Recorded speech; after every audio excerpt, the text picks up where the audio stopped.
cristianos nos interesan mucho tal vez en la doctrina de la Trinidad, por la cual parece extraña, por la cual no le damos la importancia, es porque nos puede parecer abstracta, porque nos puede parecer sin utilidad práctica, además de difícil, además de compleja de entender intelectualmente, parece que no tiene mucha relación con nuestra vida. Pero, habiendo estudiado la base bíblica, histórica y teológica de esta doctrina, vamos a hablar un poco de algunas implicaciones prácticas, no de todo, no de todas las implicaciones que podíamos encontrar, pero de algunas implicaciones prácticas que tiene para nuestra vida y, si Dios quiere, vamos a descubrir que afecta poderosamente nuestra vida de modos sorprendentes e inesperados. Y en primer lugar, la primera aplicación práctica es que la Trinidad afecta cómo vemos la salvación. Como dice aquí, Dios no necesita crearnos para amar, porque Él existe eternamente como una comunidad de amor perfecto y Él nos crea para derramar ese amor sobre nosotros. Y si leemos en Juan, el capítulo 17, el Evangelio de Juan, si lo quieren buscar ahí en sus Biblias, el Evangelio de Juan, el capítulo 17 y los versículos 20 al 23. Juan 17, 20 al 23, Jesús le dice así a sus discípulos. O no le dice a sus discípulos, le dice orando al Padre. Está orando. Esta es la famosa oración sumo sacerdotal de Jesús. Y dentro de esta oración, Jesús dice, pero no ruego solamente por estos, o sea, por sus discípulos, sino también por los que han de creer en mí por la palabra de ellos, o sea, por nosotros, para que todos sean uno, como tú, Padre, en mí y yo en ti, que también ellos sean uno en nosotros, para que el mundo crea que tú me enviaste. Yo les he dado la gloria que me diste para que sean uno, así como nosotros somos uno. Yo en ellos y tú en mí, para que sean perfectos en unidad, para que el mundo conozca que tú me enviaste y que los has amado a ellos como también a mí me has amado. Este texto muestra entonces que el propósito de Dios para nosotros es que tengamos una relación con las personas de la Trinidad similar a la que éstas tienen entre sí. El versículo 21 dice que también ellos sean uno en nosotros. La NBI lo traduce diciendo, permite que ellos también estén en nosotros. Y el versículo 23 dice, yo en ellos y tú en mí. Y vemos que Dios no necesita crearnos para poder amar, como leímos recién en la otra diapositiva, porque Él existe eternamente como una comunidad de amor perfecto, pero Dios nos crea para poder compartir con nosotros ese amor desbordante. La Trinidad se abre y nos invita a tener una comunión con ella similar a la que las personas de la Trinidad tienen entre sí. Como veíamos la semana pasada, las personas de la Trinidad han existido desde toda la eternidad en una relación de amor, en una relación de glorificarse la una a la otra, en esta relación de amor perfecto. Pero la salvación que Dios nos quiere dar no es solamente perdonarnos, sino que es incorporarnos a la vida de la Trinidad, incorporarnos a esta comunión de amor que es la Trinidad. Y esto no es algo que se me ocurra a mí nomás, sino que tengo aquí una cita del teólogo Fred Sanders, que escribe que la buena noticia de la salvación es finalmente que Dios abre su vida trinitaria a nosotras. Toda otra bendición es ya sea una preparación o un resultado de ello. Pero la cosa en sí misma, que Dios graciosamente nos ha llevado a la comunión del Padre, el Hijo y el Espíritu Santo para hacer nuestra salvación. Por supuesto que no nos transformamos en parte de la Trinidad, no nos transformamos en personas divinas, pero podemos compartir la comunión y el amor que las personas de la Trinidad tienen. Y yo no sé si usted se da cuenta de lo increíble que es esto. No es solamente que Dios nos tenga como sus súbditos, ni siquiera como sus hijos adoptivos y que nos dé amor, sino que nos invita a formar parte de la comunión entre el Padre y el Hijo. Nos invita a tener con ellos, a participar de esta comunión eterna de amor que ha existido entre las personas de la Trinidad, a participar de esto que es la base misma, la roca madre de la realidad. Dios nos invita a ser parte de ella y a poder disfrutar de su amor. Este texto que leíamos dice Jesús que los has amado a ellos como a mí como también a mí me has amado. El amor que Dios tiene por nosotros es equivalente al amor que el Padre tiene por el Hijo, que el Padre tiene por Cristo. No es un amor secundario, no es un amor menor. No es que Dios ama al Hijo y tiene después un amor un poco menor para nosotros. El mismo amor con que Dios ha amado a Jesucristo es el amor que Dios tiene por nosotros. Y es el amor que Él nos invita a experimentar en la salvación. La salvación no consiste entonces de poder participar de la vida trinitaria, de poder experimentar el amor que las personas de la Trinidad tienen entre sí, de poder amar también a las personas, al Padre, al Hijo y al Espíritu Santo como ellos se aman entre sí.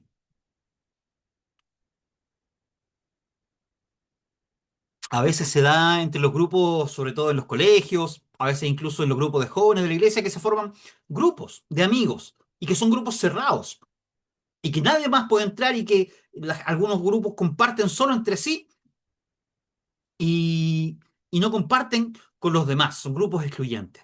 La Trinidad no es un grupo excluyente, no es un grupo exclusivo. A pesar de que no podemos llegar a ser Dios, obviamente somos criaturas, pero la Trinidad está abierta para recibirnos a cada uno de nosotros y que podamos experimentar la comunión que ellos han tenido entre sí desde toda la eternidad. Así que una primera aplicación práctica es que la doctrina de la Trinidad cambia nuestra manera de ver la salvación. No es solamente ser perdonados, no es solamente que se nos dé una nueva oportunidad para que pecamos antes, pero ahora Dios nos limpia nuestro récord para ahora tener una nueva oportunidad, sino que Dios nos llama a tener una comunión, una relación de amor con Él, una comunión de amor con Él y con el Padre y con el Hijo y el Espíritu Santo. Y una segunda aplicación es que la Trinidad es también un modelo para la iglesia. Esta participación en el amor y la comunión de la Trinidad no es individualista. El versículo 21 de Juan 17 que leíamos recién dice que los creyentes somos uno, así como el Padre y el Hijo son uno. O sea, la misma comunión que existe entre el Padre y el Hijo es la comunión que existe o debe existir entre los creyentes. Porque si cada uno de nosotros entramos a tener parte de la comunión de la Trinidad con el Padre, con el Hijo y con el Espíritu Santo, también entramos a tener esa misma comunión unos con otros. O sea, si yo entro a tener, a formar parte de la comunión de la Trinidad y el pastor Samuel entra a formar parte de la comunión de la Trinidad, eso significa, ¿cierto? Si A es igual a B y B es igual a C, significa que por lo tanto entre nosotros dos también debe existir esa misma comunión entre aquellos que son creyentes en Cristo, que son hijos de Dios, que son parte de la iglesia de Dios, de Jesucristo. Tiene que haber esta misma relación. Y eso significa que las relaciones entre la Trinidad son un modelo para las relaciones entre los miembros de la iglesia. La relación entre los miembros dentro de la iglesia no es solamente la de una familia o no es solamente la de, no sé, tener una relación cordial con otros miembros del mismo club, sino que es o debiese ser la comunión que existe entre las personas de la Trinidad. ¿Qué significa esto en la práctica? En primer lugar, las personas de la Trinidad, como veíamos en la clase pasada, obran siempre en conjunto. Las obras de la Trinidad son indivisibles, pero cada uno obra de un modo particular. Cada una se apropia de las obras de la Trinidad de un modo particular. De la misma manera, cada uno de nosotros hace un aporte particular al trabajo de la iglesia, dependiendo de los talentos y los dones que Dios nos ha dado. Como ilustra, por ejemplo, la metáfora de Pablo, que usa Pablo, de la iglesia como el cuerpo de Cristo, que está quizás la imagen más clara de esta realidad. Eh, y Pablo trata esto en 1 Corintios, capítulo 12,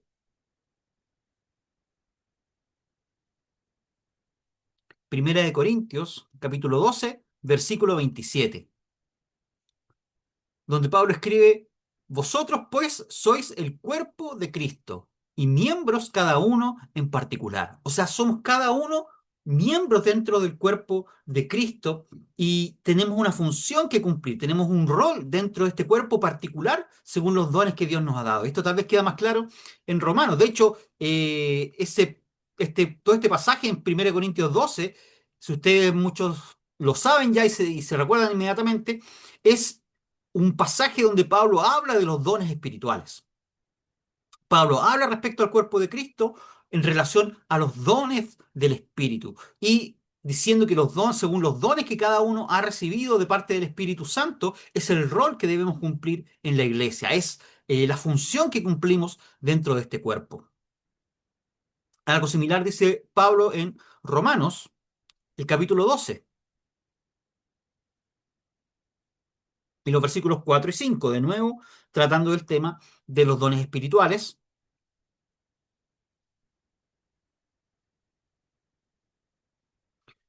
Dice Romanos capítulo 12, versículos 4 y 5, el versículo 4: de la manera que en un cuerpo tenemos muchos miembros, pero no todos los miembros tienen la misma función, así nosotros, siendo muchos, somos un cuerpo en Cristo, y todos miembros los unos de los otros. No todos los miembros tienen la misma función, pero todos nosotros, siendo muchos, somos un cuerpo en Cristo y somos miembros los unos de los otros. Aquí hay también esta idea de la unidad, de que somos distintos, somos miembros, somos diferentes, pero somos un solo cuerpo, somos una sola cosa. Del mismo modo en que en la Trinidad hay tres personas, pero un solo ser, una sola sustancia, como hablábamos la semana pasada, nosotros somos miembros en particular, pero somos parte de un mismo cuerpo y cumplimos una función específica dentro de este cuerpo, según los dones y los talentos que Dios nos ha entregado.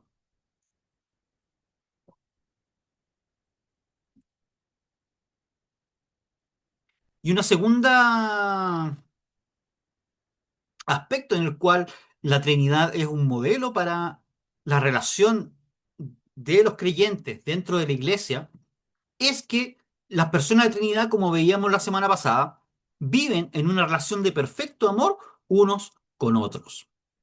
Del mismo modo, nosotros tenemos que amarnos unos a otros. Y eso es explícito en la Escritura, en Juan, el Evangelio de Juan, capítulo 13, y versículos 34 y 35.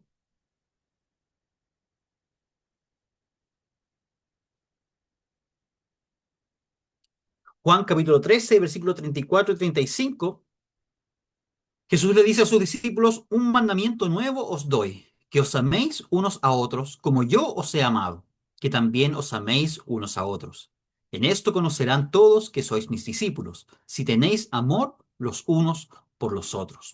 Entonces, del mismo modo en que las personas de la Trinidad viven en una eterna comunión de amor los unos por los otros, nosotros como miembros de la iglesia y como participantes de ahora de esta comunión de la Trinidad, tenemos también que amarnos unos a otros. Es lo normal, es el reflejo de, de la realidad que vivimos como parte de la iglesia, que es el reflejo de la Trinidad. Eso significa que tenemos que preocuparnos por unos por otros, que tenemos que eh, soportarnos unos a otros, perdonarnos cuando sea necesario.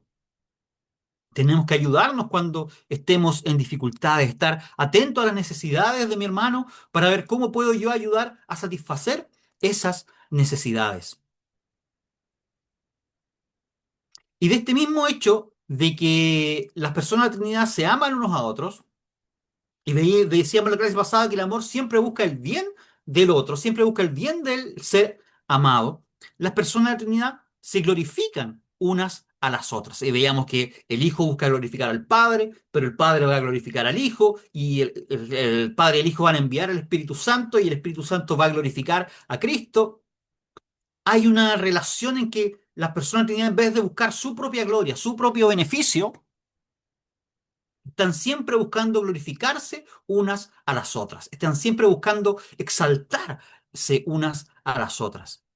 Y del mismo modo nosotros tenemos que honrar y buscar el bien para nuestros hermanos. Si nos amamos unos a otros, significa que tenemos que honrar y buscar el bien para nuestros hermanos antes que para nosotros mismos.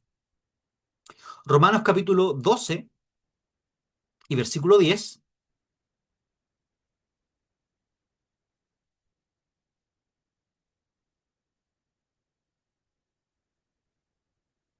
Romanos capítulo 12 y versículo 10, Pablo escribe, amaos los unos a los otros con amor fraternal. Eso es parte de lo que veíamos antes, de la importancia de amarnos unos a otros. ¿Y cuál es la consecuencia o la conclusión que Pablo saca de esta obligación de amarnos unos a otros? Dice, en cuanto a honra, prefiriéndoos los unos a los otros. Prefiriéndoos, en cuanto a honra, prefiriéndoos los unos a los otros. Es decir, estar, en vez de buscar mi propia honra, el quedar bien, el que la gente me mire a mí, en que yo quede bien, buscar la honra de los demás. Y honrar a otro significa expresar el valor que tiene para mí. Debemos actuar de modo tal que mis hermanos sientan valorados por mí, que se sientan honrados por mí, dándole preferencia a los otros antes que a mí, dándole mayor importancia a las necesidades de los demás que a las mías. La misma idea expresa Pablo en Filipenses, el capítulo 2 y versículos 3 y 4. Filipenses 2, versículos 3 y 4, Pablo escribe, nada hagáis por rivalidad o por vanidad, antes bien, con humildad, estimando cada uno a los demás como superiores a él mismo. No busquéis vuestro propio provecho, sino el de los demás. Nada hagáis por rivalidad o por vanidad. No pueden ser estas las motivaciones que lleven a hacer nuestras cosas. La rivalidad de sentir que debo ganarle al otro porque el otro es mi rival, porque el otro es de algún modo es mi enemigo, porque el otro tengo mi motivación para hacer las cosas, para servir al Señor, es mostrar que lo hago mejor que el otro. O por vanidad, porque la gente me mire, porque la gente me encuentre a mí genial, porque la gente me diga lo bueno que soy, lo bien que lo hago, lo santo, lo buen cristiano que soy, lo espiritual que soy. No pueden ser esas mis motivaciones. Sino dice, estimando cada uno a los demás como superiores a él mismo. Y esto no es un tema de tener baja autoestima, ¿cierto? De sentirme inferior, qué poco soy, sino que de darle mayor importancia a las necesidades de los otros que a las mías. De darle mayor importancia a que el otro esté bien, a que el otro sea reconocido, a que yo mismo sea reconocido. Y algún otro se preocupará de que me reconocerme a mí también. Pero si actuamos todos de esa manera, no necesito yo estar, no debería yo necesitar estar buscando el reconocimiento si viviésemos en una iglesia en que viviésemos de esta manera. ¿Y qué significa en la práctica esto? No busquéis, según el versículo 4, vuestro propio provecho, sino el de los demás. No buscar mi propio beneficio, sino el de los otros. Que mi motivación sea bendecir a mis hermanos. Si voy a hacer algo en la iglesia, si voy a participar, voy a servir en algún área, es súper fácil que mi motivación sea, como decíamos, voy a hacerlo o demostrar que soy mejor que el otro o buscar el reconocimiento para mí. Pero mi motivación debe ser bendecir a mis hermanos, glorificar a Dios y bendecir a mis hermanos.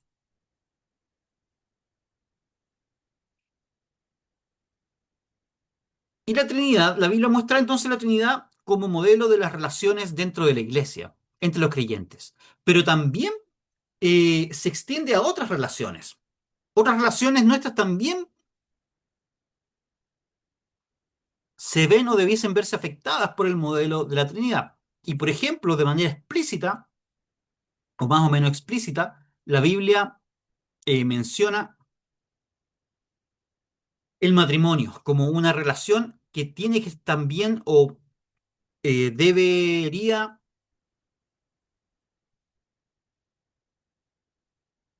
alinearse al modelo de las relaciones entre las personas de la Trinidad. Por supuesto, hay en el grupo, en la iglesia, un grupo de matrimonios. El pastor Samuel forma parte del liderazgo de ese grupo, así que él podría hablarnos mejor de esto de lo que podría hablar yo.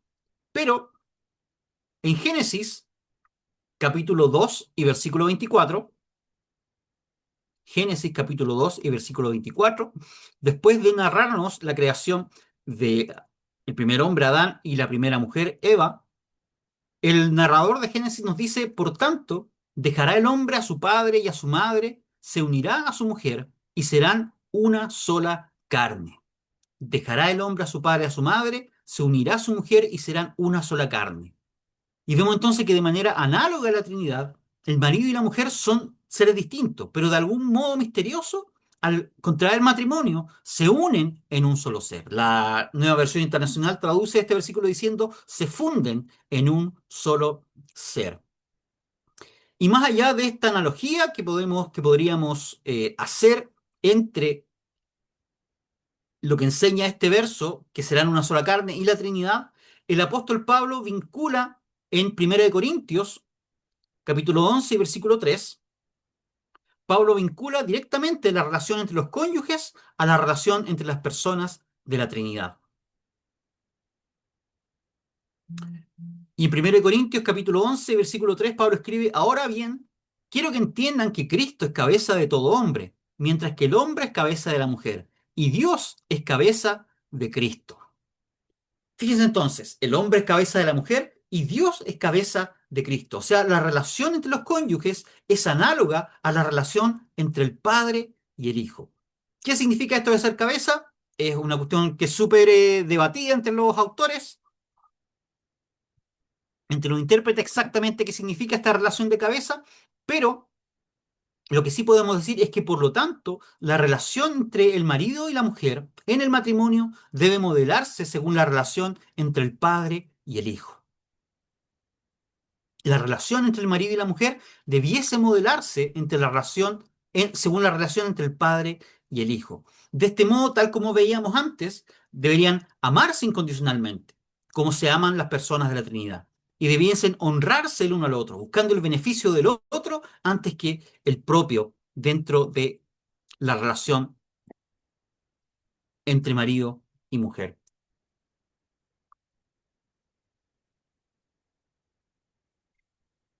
Y vemos entonces que, bueno, ahí está la diapositiva de este tema.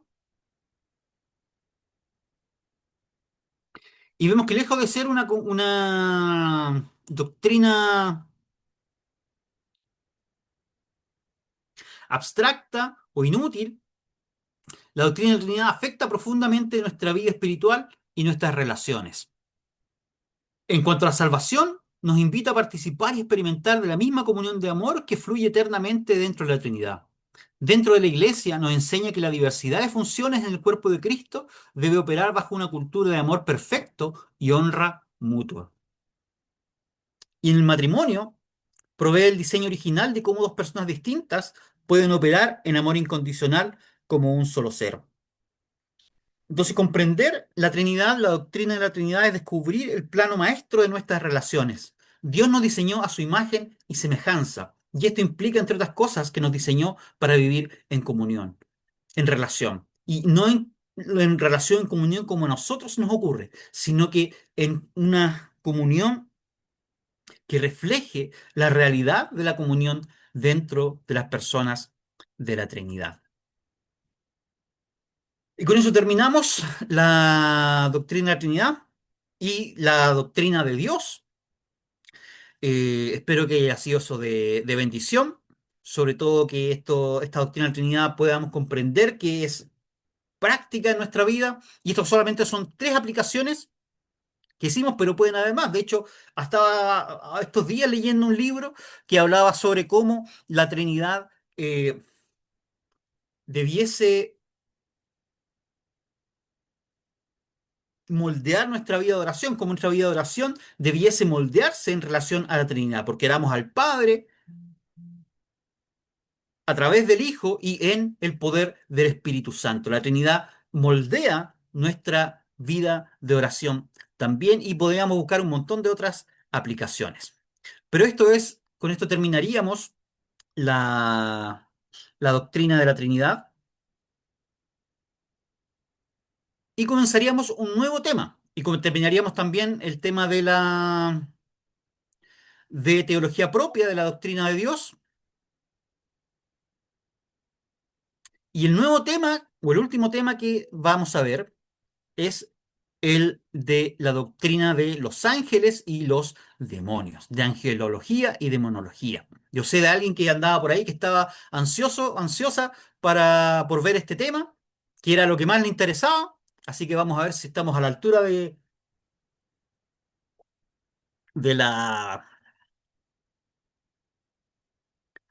de la expectativa. Pero sí, este es un tema que es súper interesante y súper fascinante, la verdad.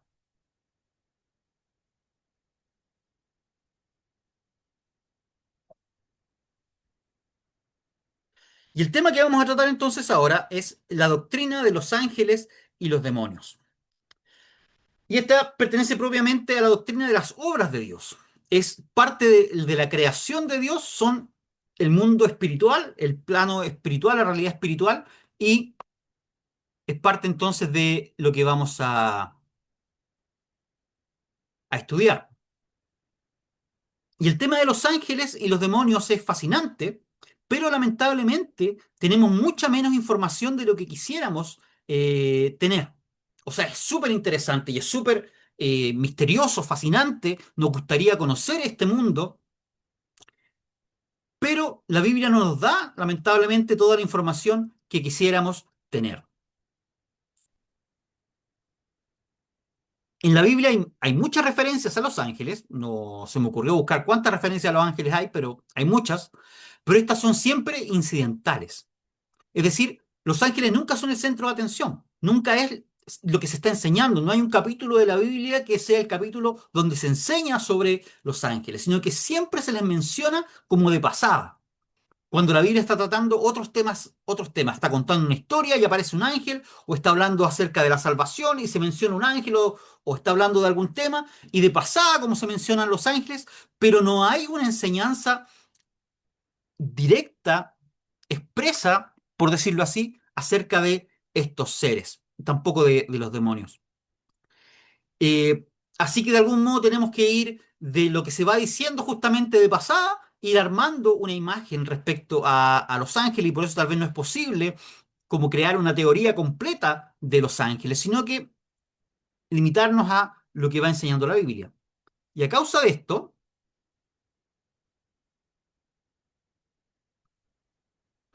a causa de lo parca que es la Biblia en cuanto a lo que nos dice sobre los ángeles, es que ha llevado un montón de especulación a lo largo de la historia. Un montón de especulación acerca de cómo son los ángeles, y han surgido muchas leyendas, muchos mitos acerca de este tema que a veces damos por sentado. A veces tratamos como si fueran ciertos porque siempre lo hemos escuchado. Por ejemplo, esta idea de que cuando la gente se muere se transforma en ángel, ¿cierto? O tal vez no la gente en general, pero sí los niños. Cuando los niños se mueren, se convierten en angelitos, que es algo que la Biblia no enseña, y de hecho eso es parte de la tradición del folclore chileno. Si hay algún hermano extranjero que nos está conectado ahora, eh, tradicionalmente en Chile, en los campos sobre todo, existía esta creencia de que cuando un niño fallecía, se convertía, me refiero a un infante, un niño de 2 3 años, se convertía inmediatamente en angelito y se le velaba como angelito. Y eso significaba que en vez de tenerlo en un cajón velándolo, se le vestía de ropa blanca y se le sentaba en una silla rodeada de flores y así se le velaba. Eh, Otro mito, y eso por supuesto la Biblia en ningún lugar lo dice, es un mito que se ha formado. Otro mito es el que los ángeles tienen alas. Busque usted o dígame qué pasaje de la Biblia dice que los ángeles tienen alas. Es obvio que, ¿cierto? En el arte identificamos la figura de un ángel porque tiene alas y tal vez tiene un halo sobre la cabeza. Cuando los niños para la escuela dominical, para la Navidad, hacen el acto de Navidad, ¿cierto? Se visten de angelitos y van con sus alitas. Pero eso también es un mito. La Biblia en ningún lugar dice que los ángeles tienen alas. Dice que los querubines tienen alas, como vamos a ver, los serafines, pero estos son seres distintos probablemente a los ángeles, no son ángeles propiamente tal. Así que entonces, eh, vamos a intentar sintetizar lo que la Escritura enseña sobre los ángeles. Hay cosas que tal vez nos van a pasar porque obviamente es una introducción al tema y es resumido, pero vamos a tratar de sintetizar lo mejor posible. En primer lugar, lo que la Biblia enseña sobre los ángeles y en segundo lugar, y probablemente esto va a ser la próxima clase, lo que enseña acerca de los demonios. Entonces, ¿qué son los ángeles? ¿Cómo podemos definir a los ángeles? Wayne Grudem, el teólogo Wayne Grudem, los define, dice que los ángeles son seres espirituales creados, dotados de juicio moral y alta inteligencia, pero sin cuerpos físicos. Son seres espirituales creados, dotados de juicio moral y alta inteligencia, pero sin cuerpos físicos. Y vamos a analizar un poco cada uno de los aspectos de los componentes de esta definición. En primer lugar, los ángeles son creados. Es decir, no han existido desde siempre, no son eternos, sino que son parte de la creación de Dios. Van a vivir para siempre, como nosotros, pero no han existido desde siempre, sino que hubo un momento antes del cual no existían y fueron creados por Dios. Y eso lo encontramos, por ejemplo, en Nehemías, el capítulo 9 y versículo 6. Nehemías, capítulo 9, versículo 6, está el sacerdote Esdras orando y dice: Solo tú eres el Señor. Tú hiciste los cielos de los cielos y todo su ejército, la tierra y todo lo que hay en ella, los mares y todo lo que hay en ellos. Tú sostienes con vida a todos. Los ejércitos de los cielos te adoran. Y cuando dice entonces los cielos de los cielos y todo su ejército, se está refiriendo a los ángeles. Y dice que fueron creados por Dios. La misma idea encontramos en el Salmo 148. Salmo 148, versículos 2 y 5. El versículo 2 dice: Alábenle ustedes todos sus ángeles, alábenle ustedes todos sus ejércitos. Y después en el versículo 5 dice: Alaben el nombre del Señor, porque Él mandó y fueron creados. Es decir, los ángeles, los ejércitos celestiales, fueron creados por Dios.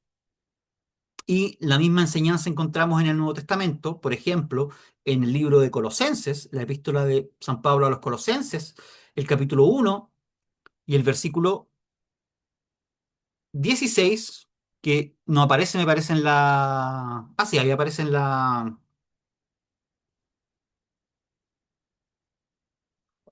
diapositiva, el que la que no aparece es la de Nehemías. Pero en Colosenses 1:16, Pablo escribe: Porque en Él, es decir, en Cristo, fueron creadas todas las cosas que están en los cielos y en la tierra, visibles e invisibles, sean tronos, dominios, principados o autoridades. Todo fue creado por medio de Él y para Él. Entonces, todas las cosas que están en los cielos y en la tierra fueron creadas por Dios, visibles e invisibles. Y aquí en las invisibles, entonces, están contemplados también los ángeles. El mundo invisible, el mundo espiritual, fue creado en Cristo. Fue creado por medio de Él y fue creado para Él. Los ángeles entonces no son eternos, no han existido desde siempre y si bien son inmortales, van a vivir para siempre, van a existir para siempre, al igual que nosotros como seres humanos, no lo han hecho desde toda la eternidad. En segundo lugar, nos dice la definición que poseen un juicio moral. ¿Qué quiere decir esto? Que son capaces de distinguir entre el bien y el mal y son capaces de decidir entre lo bueno y lo malo.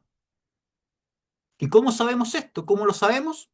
Es porque la Biblia nos dice que algunos de los ángeles pecaron y por lo tanto cayeron de su posición.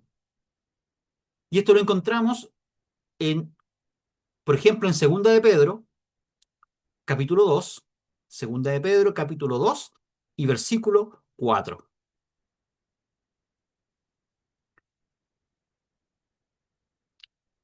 Segunda de Pedro 2:4, donde hablando acerca de los falsos maestros, Pedro dice: Porque si Dios no dejó sin castigo a los ángeles que pecaron, sino que habiéndolos arrojado al infierno en prisiones de oscuridad, los entregó a ser reservados para el juicio. Entonces aquí dice que hubo unos ángeles que pecaron y han sido arrojados al infierno en prisiones de oscuridad y están reservados para el juicio.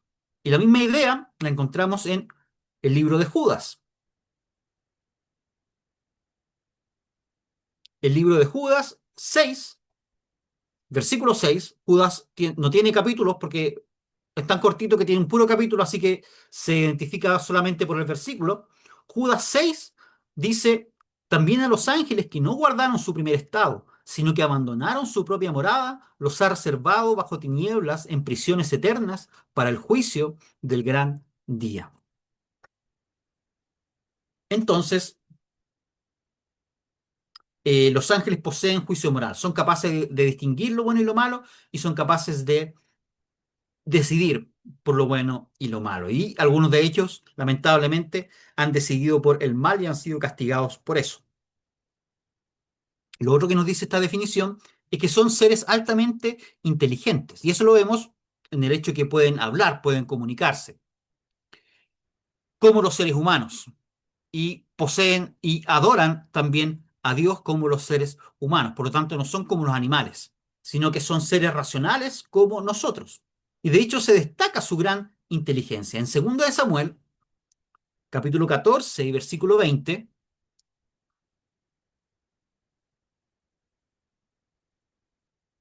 David, el rey David, había por varias cosas que no viene al caso comentar ahora, pero había desterrado a uno de sus hijos, a Absalón. Y Joab, que era el general del ejército de David, pensaba que ya era tiempo de que David eh, perdonara a Absalón y para convencerlo contrata a una mujer que vaya, a una mujer sabia, dice, que vaya donde David y le cuente una historia que es como paralela a la historia de David y Absalón, para que David se dé cuenta de la necesidad de poder perdonar a su hijo y dejarle regresar. Pero David se da cuenta de esto y le dice a la mujer, confiésame que fue Joab el que te hizo hacer esto. Y la mujer le dice, le responde a David diciendo, Joab, tu servidor, hizo esto para cambiar la situación presente. Pero mi señor es sabio, conforme a la sabiduría de un ángel de Dios, para conocer todo lo que hay en la tierra. O sea, los ángeles eran conocidos por su sabiduría. Tanto así que para decir que alguien era extremadamente sabio, se decía, o esta mujer decía, es como un ángel de Dios en lo sabio que era. Así que los ángeles son sumamente inteligentes, sumamente sabios. Y finalmente son espíritus. Es lo último que dice esta definición, o lo primero en realidad. Los ángeles son seres espirituales, son espíritus.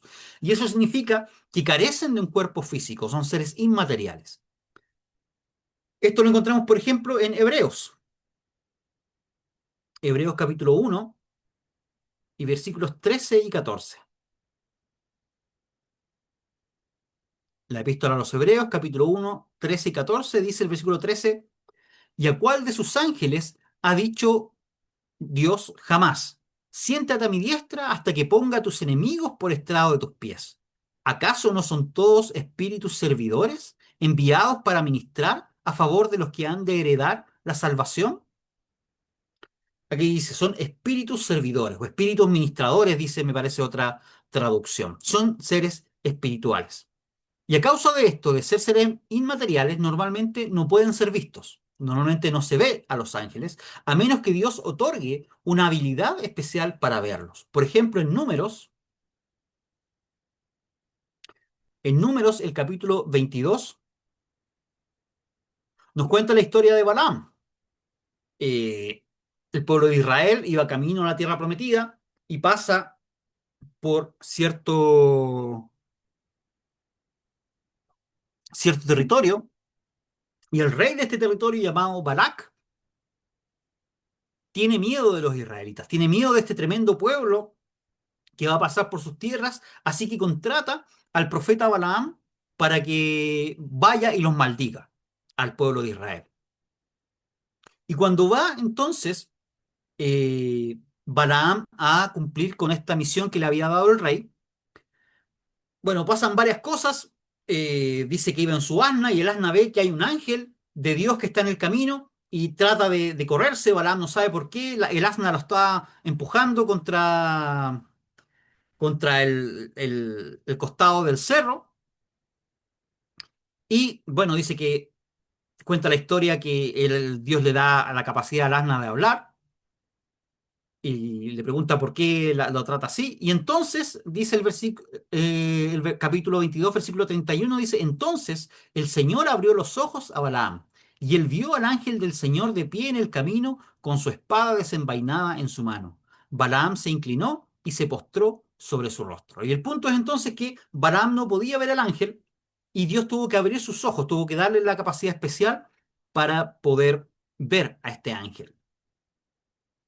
Una historia similar encontramos en Segunda de Reyes, capítulo 6 y versículo 17. Y esta es una historia referente al profeta Eliseo. Nos cuenta que estaba Eliseo eh, en cierta ciudad y el rey de Siria, si no me equivoco, envió a su ejército para capturarlo. Y estaba el ejército rodeando la ciudad, sitiando a la ciudad donde estaba Eliseo, y el siervo de Eliseo estaba sumamente asustado por lo que estaba pasando. Tenía mucho miedo de lo que les iba a pasar, de lo que les podían hacer este ejército enemigo. Pero entonces Eliseo dice que entonces Eliseo oró diciendo, te ruego, oh Señor, que abra los ojos, que abra sus ojos para que vea. El Señor abrió los ojos del criado y éste miró. Y he aquí que el monte estaba lleno de gente de a caballo y carros de fuego alrededor de Eliseo. ¿Por qué Eliseo estaba tan tranquilo en estas circunstancias? Porque él sabía que Dios estaba con él y que los ángeles estaban cuidándolo. ¿Cuántas veces nosotros tenemos miedo? ¿Cuántas veces nosotros estamos angustiados por alguna situación? Y es porque no vemos la realidad, lo que está sucediendo en la realidad espiritual. Y que tal vez estamos rodeados también de ángeles dispuestos a protegernos, de ángeles dispuestos a ayudarnos, que están ahí, pero no los vemos porque Dios no nos ha dado esta capacidad. Ahora bien, si los ángeles si bien son, como decíamos, inmateriales y normalmente invisibles, aparentemente tienen la capacidad de tomar forma física y aparecerse a los seres humanos. No solamente que se les pueda ver eh, por esta capacidad que otorga Dios, sino que aparentemente pueden tomar forma física y relacionarse con los seres humanos de esa manera. Por ejemplo, en Hebreos capítulo 13 y versículo 2, Hebreos capítulo 13 y versículo 2, dice el autor de Hebreos, no se olviden de la hospitalidad, porque por esta algunos hospedaron ángeles sin saberlo.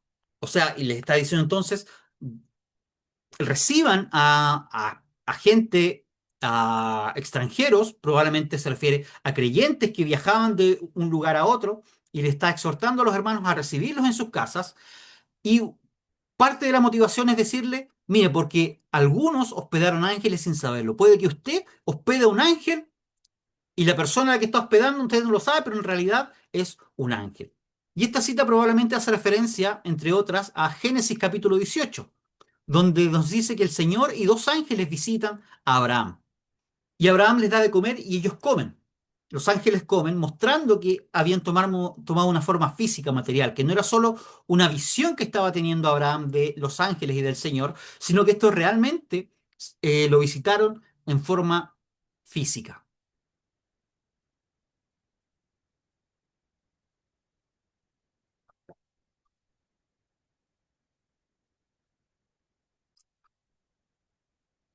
¿Cuáles son las palabras, los nombres que utiliza la Biblia para referirse a los ángeles? Son varias, pero vamos a ver cuatro. Y primera, la más obvia es el ángel, ¿cierto? En hebreo la palabra es malak y en griego es ángelos. Y literalmente ambas palabras, el hebreo malak y el griego ángelos, significa mensajero. Y es una palabra que se puede usar ya sea para un ser humano que es un mensajero o para un ser angélico, ¿cierto? Celestial, o para un mensajero celestial. Y de hecho originalmente no es un nombre de los ángeles, sino que designaba simplemente una función. Es decir, un ángel, un ser celestial, cuando era enviado a, a llevar un mensaje, entonces era un ángel, porque eso es lo que significa la palabra, mensajero, era un mensajero. Pero dado que en la escritura tal vez la misión más común de los seres celestiales es llevar mensajes, y por lo tanto eran ángeles, es que se terminó transformando en su título principal y como en el nombre propio de estos seres, ángeles. Pero originalmente no era su nombre, sino que era simplemente la designación de la función que cumplían. Otro término, probablemente uno de los términos más antiguos y originales, es el de hijos de Dios. Hijos de Dios. En hebreo es Bene Elohim. Y este lo encontramos, por ejemplo, en Job, capítulo 1 y capítulo 2. Pero vamos a leer el capítulo 1 y versículo 6.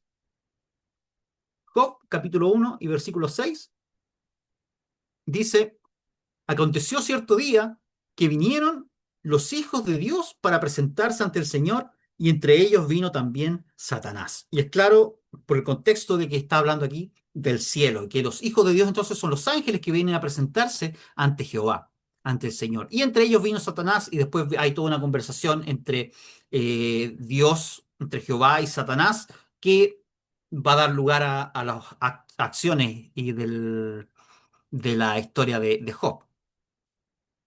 Así que otro nombre de los hijos de Dios, otra posible referencia a los ángeles como hijos de Dios, la encontramos en Génesis, el capítulo 6 y el versículo 2, donde dice que Génesis capítulo 6 y versículo 2,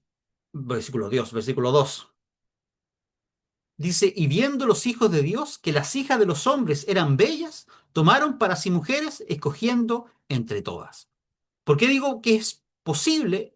Porque esa es una de las interpretaciones que se han hecho de este pasaje, pero no es la única. Es un tema súper debatido y controversial, la identidad de estos hijos de Dios. Y tal vez lo vamos a conversar un poco más cuando hablemos de los demonios. Pero es una interpretación bastante amplia y súper antigua de que los hijos de Dios, ¿a qué se refiere Génesis? Aquí en este versículo se refiere a los ángeles. Otro nombre que se le da a los ángeles es el de santos. Salmo 89 y los versículos 5 y 7. Salmo 89, versículos 5 y 7. Y el Salmo 89, versículo 5 dice: Los cielos celebrarán, oh Señor, tus maravillas y tu fidelidad en la congregación de los santos. Y después dice el versículo 7: Dios es temible en la gran asamblea de los santos, formidable sobre todos cuantos están a su alrededor. Entonces a los ángeles también se les llama santos. Y santos, muchos de ustedes saben, tiene sentido de ser apartado, de ser separado para un propósito especial. Y es porque los ángeles justamente están apartados para servir a Dios. Por eso entonces se le llama santos. Y eh, aquellos ángeles que no han caído entonces se mantienen en esta santidad, viviendo solamente para cumplir la voluntad de Dios. Y otro título que yo encuentro súper enigmático y fascinante es el de vigilantes, que encontramos en Daniel, capítulo 4 versículos 13, 17 y 23. Pero vamos a leer solamente Daniel 4, 13, donde dice el rey Nabucodonosor, es quien está hablando aquí, y dice que estando en mi cama, miraba las visiones de mi cabeza, y he aquí un vigilante, uno santo, descendía del cielo. Y se refiere entonces a un ángel también. Estos son entonces cuatro designaciones, cuatro palabras que se utilizan para referirse en la Biblia a los ángeles. Y ya estamos, son las 8:56. Y antes de pasar a otro punto, me parece que podríamos tomar el recreo ahora y volver entonces a las 9:06, si le parece bien a los directores. Sí, me dicen dedito para arriba. Entonces nos vemos en 10 minutos más para continuar con la clase.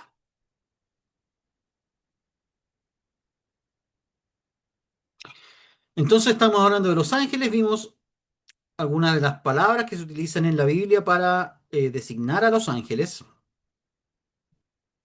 como ángel, hijos de Dios, santos y vigilantes. Hay otros términos que también se ocupan por ahí, pero de algún modo estos son algunos de ellos. Y lo que vamos a ver ahora es otros seres celestiales que también son mencionados en la Biblia, que no es claro eh, si son tipos de ángeles o son otros seres celestiales distintos. Y en primer lugar está el querubín. En realidad, el querubín en hebreo es el plural, se refiere a varios, y el singular es querub. Querub sería uno solo y querubín son varios de estos seres. Cuando pensamos en un querubín, muchos pensamos en un bebé regordete, ¿cierto? Con alitas. Pero ese no es un querubín, ese es el dios romano Cupido. El querubín, en realidad, de hecho, algunos hasta a sus niños les dicen querubín por decirle, oh, mi querubín es un niño como algo tierno. Pero el querubín no tiene nada que ver con eso. El querubín en realidad es, podríamos decir, un monstruo. En Ezequiel 10 se los describe como seres alados, llenos de ojos, con cuatro caras. En Ezequiel 1 se dice que tienen pezuñas como de un vacuno. Así que no son para nada seres tiernos ni bonitos. Y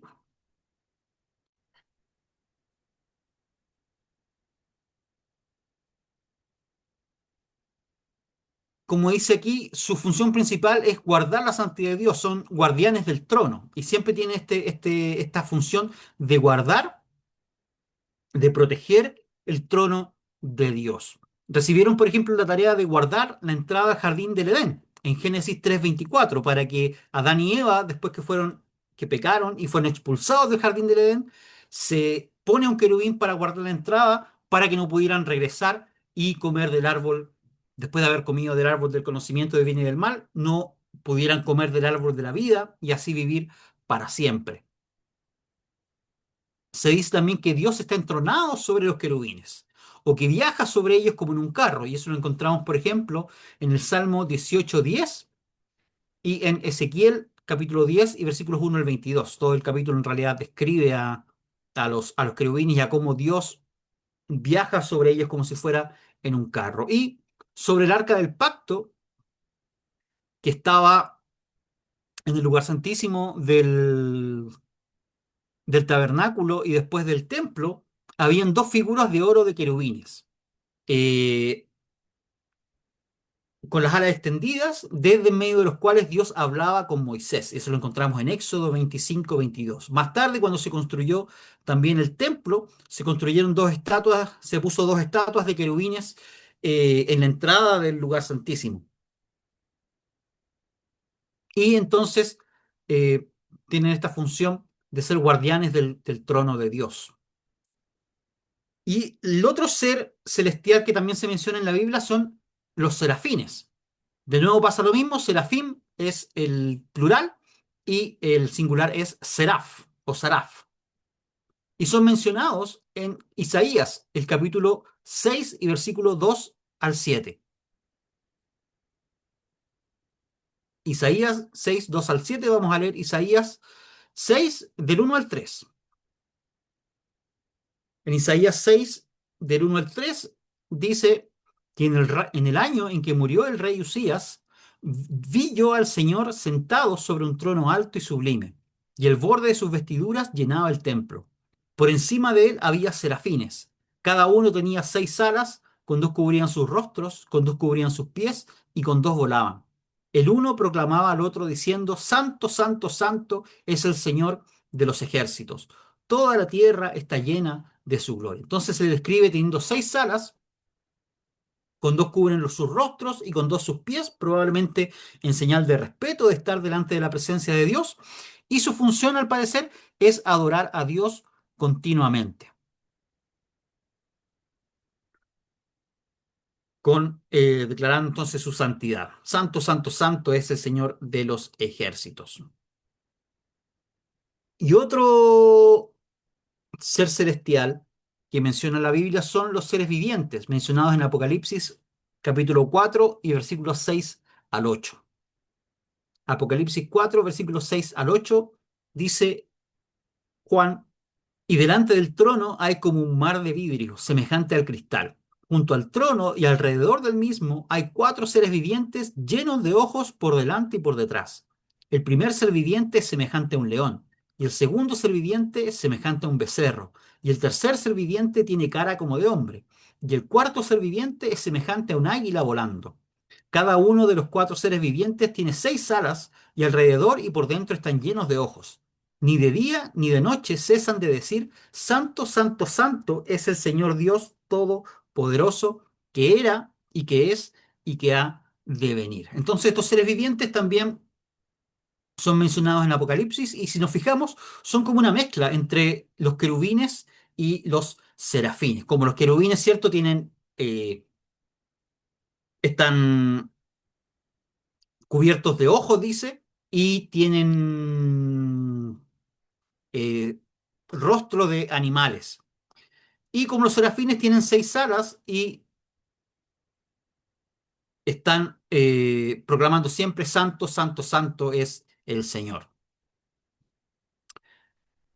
Y como decíamos, no es claro si estos seres, los querubines, los serafines y los seres vivientes, son ángeles, algún tipo especial de ángeles, o son otros seres distintos de otro rango, digamos, de seres, otra especie, por decirlo de alguna manera.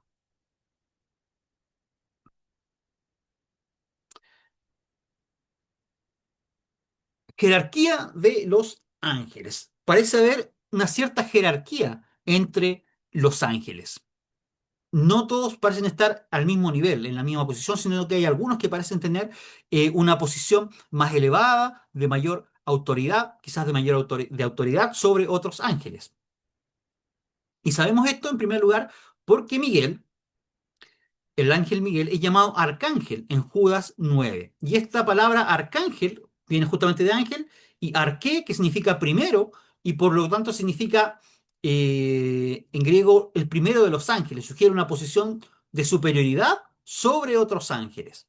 Por ejemplo, en algunas iglesias existe el título de arzobispo. Arzobispo también tiene el mismo origen, y la idea es de un obispo que está por sobre los demás. Entonces, un arcángel sería un ángel que está por sobre los demás ángeles, que ocupa un lugar especial. Y así se le llama en Judas 9. Muchas veces hablamos del arcángel Gabriel, pero Gabriel en ningún momento se le llama arcángel. Solamente a Miguel se le llama arcángel. En Daniel 10:13, que lo vamos a leer después respecto a otro tema, y por eso no lo vamos a leer en este momento, pero en Daniel capítulo 10 y versículo 13 a Miguel se menciona también al arcángel Miguel, y se le llama uno de los principales príncipes. Se dice que Miguel es uno de los principales príncipes. Y esto indica que hay príncipes entre los ángeles. Príncipe significa principal, alguien que tiene una posición de autoridad, una posición de privilegio respecto de los otros. Y por lo tanto, entre los ángeles hay príncipes, y que incluso entre los príncipes hay algunos que son principales, que tienen mayor autoridad. Entonces, por eso aquí en esta gráfica aparece un arcángel, aparecen príncipes, dando a entender que hay una jerarquía entre los ángeles. Pero más que esto, la Biblia no nos dice en realidad, no nos da una jerarquía específica, y a lo largo de la historia se han desarrollado jerarquías de los ángeles súper elaboradas. En la Edad Media, sobre todo, existe toda una... en la iglesia medieval había toda una jerarquía súper específica y desarrollada de cómo estaban organizados los ángeles, pero que en realidad son especulación. La Biblia no nos dice mucho más que esto, que hay algunos ángeles que parecen tener autoridad mayor que otros. Los nombres de los ángeles. Los ángeles parecen entonces tener nombres personales. Y en la Biblia se mencionan solamente dos ángeles. El ángel Miguel, que aparece en Daniel capítulo 10, versículo 13 y 21, En Judas 9 y en Apocalipsis 12 7 y 8 se menciona a Miguel. Y el otro ángel que se menciona es, por nombre, es el ángel Gabriel, que se menciona en Daniel 8:16, 9:21. Gabriel es uno de los ángeles que se aparecen a Daniel para entregarle las revelaciones que recibe y explicarle las visiones que tiene. Y luego se aparece en Lucas 1:19, donde se aparece a Zacarías, al sacerdote Zacarías, que fue el padre de Juan el Bautista, justamente para anunciarle el nacimiento de Juan el Bautista. Y luego en Lucas 1, versículos 26 y 27, donde se aparece a María para anunciarle el nacimiento de Jesús. Y estos son los únicos dos ángeles que se mencionan en la Biblia. Fuera de la Biblia, en la literatura apócrifa, es decir, textos que no son inspirados, que no forman parte del canon de la Biblia, se mencionan otros ángeles más. Por ejemplo, en el libro de Tobit, que está en la Biblia de la Iglesia Católica Romana, se menciona al ángel Rafael. Y en Tercera de Enoc, el libro de Tercera de Enoc, está mi favorito personal, que es el ángel Metatrón. Metatrón, ese nombre sí que me parece a mí apropiado para un ángel. Si yo llego al cielo y no hay un ángel que se llame Metatrón, me voy a sentir súper desilusionado, la verdad. Pero eso respecto al nombre de los ángeles. Podemos asumir que si estos dos ángeles tienen nombre, Miguel y Gabriel, el resto también los tiene.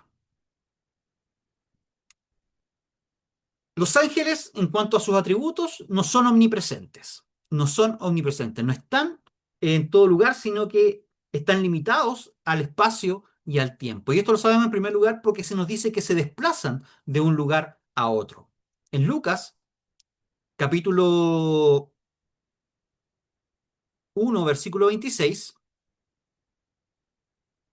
dice que en el sexto mes el ángel Gabriel fue enviado por Dios a una ciudad de Galilea llamada Nazaret. Es decir, Gabriel no estaba en todo lugar, sino que tiene que ser enviado, tiene que ir a Nazaret cuando Dios lo envía. Y la misma idea encontramos en Daniel, capítulo 10, y vamos a leer el versículo 12 y 14. Nos cuenta en Daniel que Daniel oró a Dios, comenzó a ayunar durante varios días y después de un tiempo se le aparece un ángel y el ángel le dice, en el versículo 12 dice, y me dijo, Daniel, no temas, porque tus palabras han sido oídas desde el primer día que dedicaste tu corazón a entender y a humillarte en presencia de Dios. Yo he venido por causa de tus palabras. El príncipe del reino de Persia se me opuso durante 21 días, pero he aquí que Miguel, uno de los principales príncipes, vino para ayudarme, y quedé allí con los reyes de Persia. He venido, pues, para hacerte entender lo que ha de acontecer a tu pueblo en los últimos días, porque la visión es aún para días. Entonces dice que el ángel tuvo que ir, tuvo que desplazarse para llegar a donde estaba Daniel, pero se le opuso, se encontró con el príncipe de Persia. Este parece ser el ser espiritual, el ser demoníaco que está a cargo del reino de Persia, y se lo opuso al ángel. Durante 21 días le impidió llegar. Pero entonces llegó Miguel, que es uno de los principales príncipes, como decíamos, de mayor autoridad, y le ayudó para que pudiese llegar este ángel a dar la, el mensaje que tenía para Daniel. Y más adelante se nos dice el ángel que él tiene que, después de revelarle, de explicarle todo esto a Daniel, tiene que regresar para ayudarle a Miguel a luchar contra el príncipe de Persia. Pero el punto es que el ángel tiene que moverse de un lugar a otro. Y aquí podemos inferir que la Biblia no presenta a los ángeles como omnipresentes, sino como localizados a un punto en el espacio y en un tiempo determinado.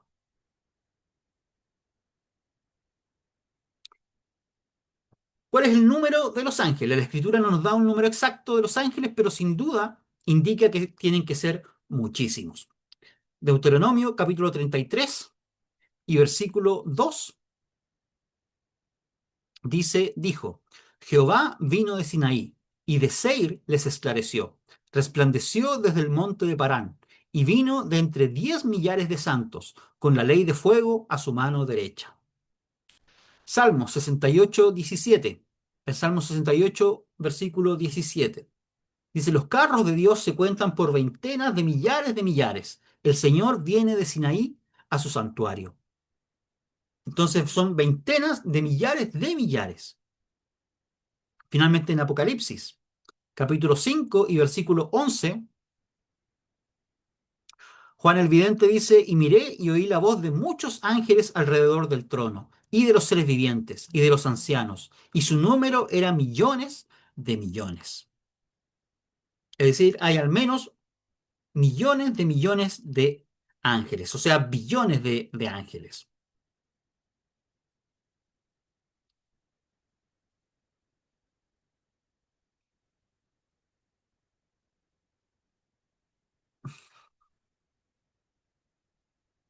Y hay un debate que vamos a entrar aquí respecto a los ángeles guardianes, al concepto de los ángeles guardianes vamos a hablar un poquitito. En la Escritura se indica que Dios envía a los ángeles para la protección de los creyentes, de los santos. En el Salmo, no lo anoté bien, ah, 91, Salmo 91, 11, dice, pues a sus ángeles dará órdenes acerca de ti para que te guarden en todos tus caminos. Y el Salmo 34, 7 dice, el ángel del Señor acampa en derredor de los que le temen y los libra. O sea, una de las funciones de los ángeles es proteger a los creyentes. Pero de ahí se ha desarrollado la creencia de que cada persona tiene asignado un ángel para su protección, que es la creencia justamente en la idea del ángel guardián. Que cada persona desde su nacimiento tiene asignado un ángel para su protección, o al menos que cada cristiano tiene un ángel específico y particular que lo está cuidando todo el tiempo. ¿De dónde sale esta idea? En primer lugar, de Mateo, el capítulo 18 y versículo 10. En Mateo 18:10, Jesús está hablando acerca de los niños a sus discípulos y les dice, miren, no tengan en poco a ninguno de estos pequeños, porque les digo que sus ángeles en los cielos siempre ven el rostro de mi Padre que está en los cielos. Y aquí entonces Jesús está diciendo que para Dios los niños son importantes. Dentro de la cultura antigua, los niños no tenían mucha importancia, eran vistos de manera más bien secundaria, pero Jesús le está diciendo que para Dios los niños son importantes. ¿Y cómo se demuestra esto? En que los ángeles que ven siempre el rostro del Padre, o sea, los ángeles que son más cercanos a Dios, que tienen un rango más alto, son asignados a proteger a los niños. Y de ahí nos dicen, ven, entonces cada niño tiene un ángel guardián. Pero, en primer lugar, claro, esto se refiere a los niños, no se refiere a todas las personas. Y en segundo lugar, todo lo que nos dice es que todo lo que el texto dice es que hay ángeles que protegen a los niños, pero no que cada uno tiene asignado a uno para toda la vida. No se puede extraer esa idea de este verso. Otro texto que se suele utilizar para justificar la idea de los ángeles guardianes es Hechos, el que aparece en Hechos capítulo 12 y versículo 15. Hechos 12, versículo 15. Y en Hechos 12 se cuenta la historia de Pedro, que fue encarcelado por el rey Herodes, si no me equivoco. Y estando en la cárcel, dice que la iglesia estaba reunida constantemente orando por él. Y una noche se le aparece un ángel a Pedro y le abre la puerta de la cárcel para que él escape. Y Pedro, habiendo escapado, va a la casa donde estaban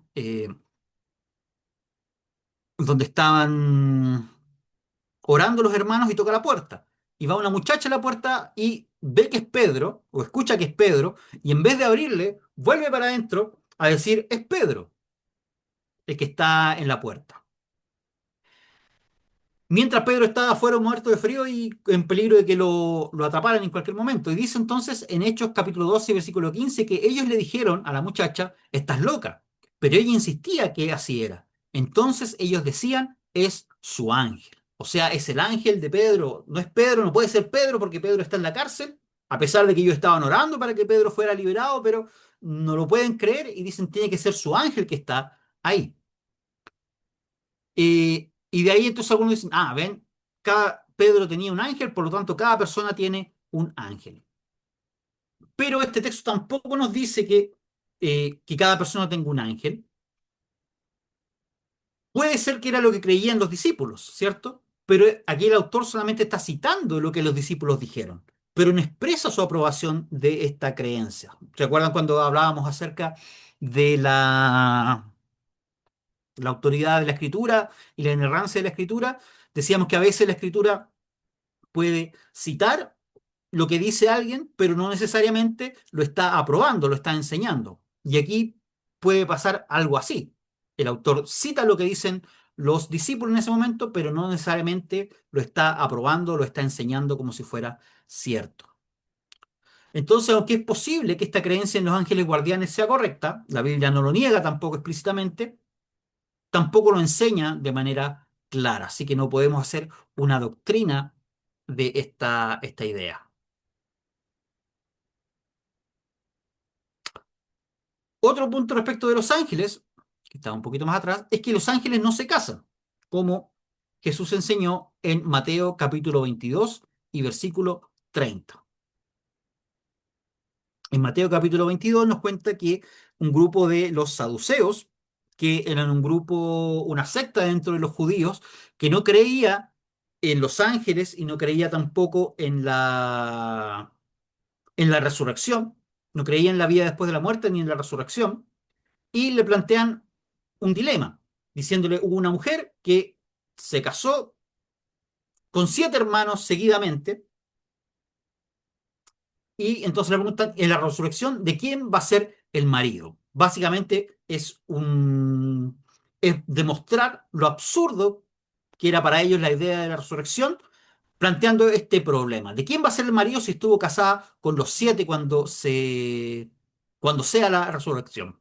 Básicamente para demostrar cómo la resurrección lleva a consecuencias absurdas, a situaciones absurdas como esta, y por lo tanto que la resurrección no puede ser verdad. Pero Jesús, que creía, que enseñaba la resurrección, le responde diciéndoles, ustedes yerran porque ignoran el poder de Dios.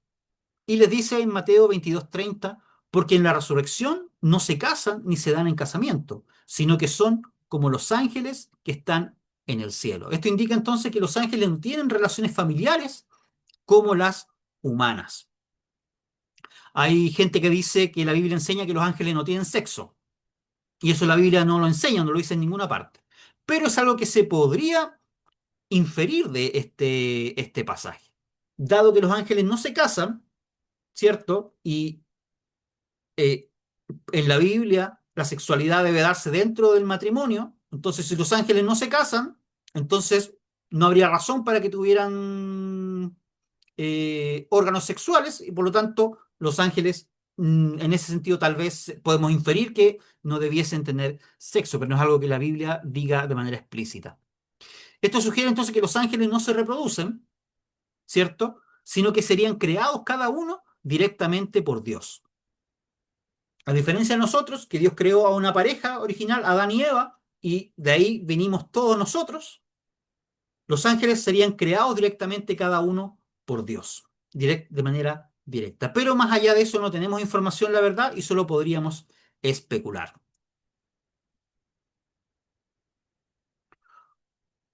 ¿Cuál es el poder que tienen los ángeles? Los ángeles son ciertamente poderosos, más poderosos que los seres humanos. De hecho, se les llama así, poderosos. En el Salmo 103, versículo 20,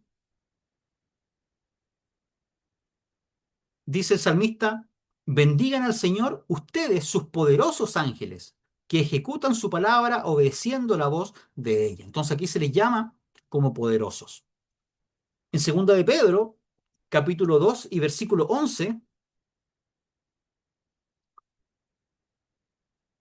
dice Pedro, mientras que los ángeles, que son mayores en fuerza y poder, no pronuncian juicio de maldición contra ellos delante del Señor. Y aquí no queda claro, no es totalmente claro a qué se refiere. Si se refiere a que son mayores en fuerza y poder que los seres humanos, o si son mayores en fuerza y poder que las potestades malignas. Las dos cosas se mencionan, así que puede ser una o la otra. Pero el punto es que son más poderosos que los seres humanos y probablemente que las potestades malignas. ¿Qué ejemplo tenemos del poder de los ángeles? Tenemos, por ejemplo, el caso de Segunda de Reyes, que encontramos en Segunda de Reyes, el capítulo 19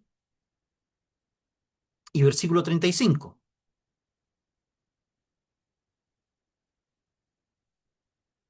donde dice que aconteció aquella misma, aconteció, estaba, bueno, el contexto primero. Jerusalén está sitiada por el ejército de Asiria, el rey de Asiria, el rey Sennacherib. Y sucede en el capítulo 19, versículo 35, dice que aconteció que aquella misma noche salió el ángel del Señor e hirió a 185.000 en el campamento de los asirios. Se levantaron por la mañana y he aquí que todos ellos eran cadáveres. O sea, un solo ángel causó la muerte de 185.000 personas en una sola noche. Y esto nos muestra entonces el poder que tiene un solo ángel capaz de dar muerte a 185.000 personas en algunas horas. Y otro ejemplo lo encontramos en Primera de Crónicas, capítulo 21, versículos 15 al 16. Primera de Crónicas, capítulo 21, versículo 15 al 16. El versículo 15 dice que Dios envió un ángel a Jerusalén para destruirla. Pero cuando iba a destruirla, el Señor miró y cambió de parecer acerca de aquel mal. Y dijo al ángel que destruía, basta ya, detén tu mano. El ángel del Señor estaba junto a la era de Ornán el Jebuseo. Entonces David alzó sus ojos y vio al ángel del Señor que estaba entre el cielo y la tierra, con una espada desenvainada en su mano, extendida sobre Jerusalén. David y los ancianos se postraron sobre sus rostros, cubiertos de cilicio. Entonces aquí nos dice que un solo ángel habría bastado para destruir toda la ciudad de Jerusalén, reflejando así su poder. Entonces, si bien el poder de los ángeles es muy superior al de los seres humanos, tenemos que tener claro que no es infinito. No son omnipotentes, porque solo Dios es omnipotente, como estudiábamos en el ramo de, o en el tema de teología propia. Son sumamente poderosos, pero no al nivel de Dios.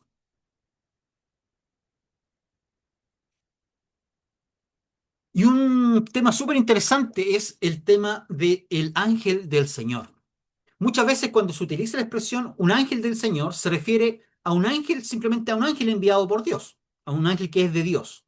Por ejemplo, en Lucas capítulo 1 y versículo 11, cuando Gabriel se aparece a María, dice, y se le apareció un ángel del Señor puesto en pie. No, este es el caso de Zacarías, el padre de Juan el Bautista. Dice, y se le apareció un ángel del Señor puesto en pie a la derecha del altar del incienso. Y después se revela que este ángel es Gabriel. Aquí entonces se dice un ángel del Señor y simplemente se refiere a un ángel cualquiera. Pero en otras ocasiones, especialmente en el Antiguo Testamento, la expresión el ángel del Señor parece referirse a Dios mismo manifestándose de forma visible. Por ejemplo, tenemos el caso de Agar en Génesis capítulo 16, 10. Agar entonces era la sierva de Abraham y Sara. Sara, como había pasado tanto tiempo y no habían podido tener un hijo, convence a Abraham a que se acueste con su sierva Agar para que tenga un hijo y, según la costumbre de aquel tiempo, ese hijo iba a ser considerado hijo de Sara o de Sarai. Entonces, pero después que queda embarazadas, Agar, Sara se siente celosa de ella y comienza a maltratarla al punto que Agar se escapa al desierto. Y se le aparece un ángel mientras va al desierto. Y dice en Génesis 16:10 que le dijo también el ángel del Señor, multiplicaré tanto tus descendientes que no podrán ser contados a causa de su gran número. Y fíjense que el ángel dice en primera persona, yo multiplicaré a tus descendientes, como si él mismo fuera el Dios que lo va a hacer. Y después, dos versículos más adelante, en Génesis 16:13, dice que ella invocó el nombre del Señor que hablaba con ella y dijo, tú eres un Dios que me ve. Entonces el narrador dice que era el Señor, que era Yahweh, el que hablaba con ella. Y ella dice, tú eres el Dios que me ve. Y le pone el nombre a ese lugar, según esta palabra. Otro ejemplo lo encontramos en el caso de Abraham, que el Señor, cuando el ángel del Señor detiene a Abraham de sacrificar a Isaac. Entonces llega el ángel y le dice, no extiendas tu mano sobre el muchacho, ni le hagas nada, porque ahora conozco que temes a Dios, ya que no me has rehusado a tu hijo, tu único. Entonces el ángel de nuevo habla como Dios en primera persona. Es el ángel del Señor que le dice, no me has rehusado a tu hijo. Otro caso lo tenemos en Génesis 31:13, en el caso de Jacob. Jacob tiene un sueño donde se le aparece de nuevo el ángel del Señor y le dice el ángel, yo soy el Dios de Betel, donde tú ungiste la piedra y me hiciste un voto. Levántate, sal de esta tierra y vuelve a la tierra de tu nacimiento. Aquí el ángel de nuevo dice directamente, yo soy el Dios de Betel. Y cuando también el ángel del Señor se le aparece a Moisés en la zarza ardiendo, en Éxodo capítulo 3, versículo 2, dice que es el ángel del Señor que se aparece a Moisés. Le dice más adelante en el versículo 6, yo soy el Dios de tus padres, el Dios de Abraham, el Dios de Isaac y el Dios de Jacob. En todos estos ejemplos, entonces, el ángel del Señor es identificado con Dios, o el ángel se identifica a sí mismo como Dios, Dios manifestado de manera visible. Y algunos intérpretes creen que esta es probablemente una manifestación de la segunda persona de la Trinidad, sería una cristofanía, una manifestación de el Logos, de la segunda persona de la Trinidad antes de su encarnación de manera física ante los seres humanos. ¿Cuándo fueron creados los ángeles? Y hay quienes afirman que Dios creó los ángeles durante la semana de creación descrita en Génesis 1. Génesis capítulo 12 y versículo 1 dice, fueron pues acabados los cielos y la tierra y todo el ejército de ellos. Y hay autores que consideran que entonces es en este tiempo que los ángeles tienen que haber sido creados, durante la primera semana que describe Génesis 1.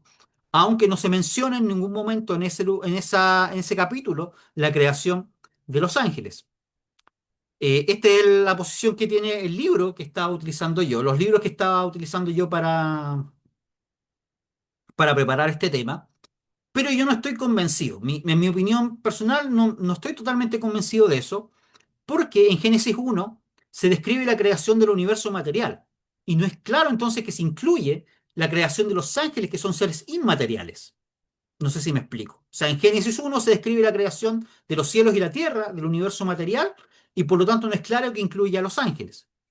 Por otro lado, en el libro de Job, se nos dice que los ángeles ya existían cuando Dios creó la tierra.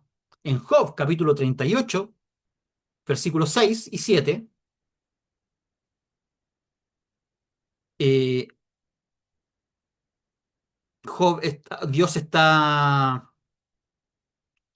interrogando a Job acerca de su conocimiento de la creación de la tierra y le pregunta sobre qué están afirmados sus cimientos, o sea, de la tierra del mundo, o quién puso su piedra angular cuando aclamaban juntas las estrellas del alba y gritaban de júbilo todos los hijos de Dios.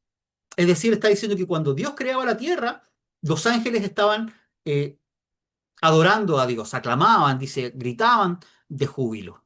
Y esto sugiere entonces, esto nos dice que los ángeles ya existían cuando Dios creó la tierra y sugiere que los ángeles podrían haber sido creados antes del universo material, pero la Biblia no nos da datos explícitos al respecto, así que no podemos decir nada con total seguridad.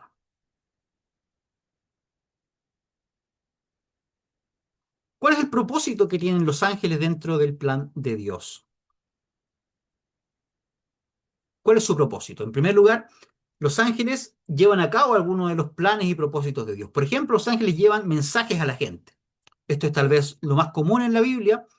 De hecho, como veíamos antes, por eso es que se les llama ángeles. La palabra ángel significa mensajero y es tan común que los ángeles lleven mensajes que terminó transformándose en su nombre principal. En Hechos capítulo 8, versículo 26, por ejemplo, uno de los muchísimos ejemplos que podríamos citar en la Biblia, dice que un ángel del Señor habló a Felipe diciendo, levántate y ve hacia el sur por el camino que desciende de Jerusalén a Gaza, el cual es desierto. Otra cosa que hacen es que ejecutan algunos de los juicios de Dios.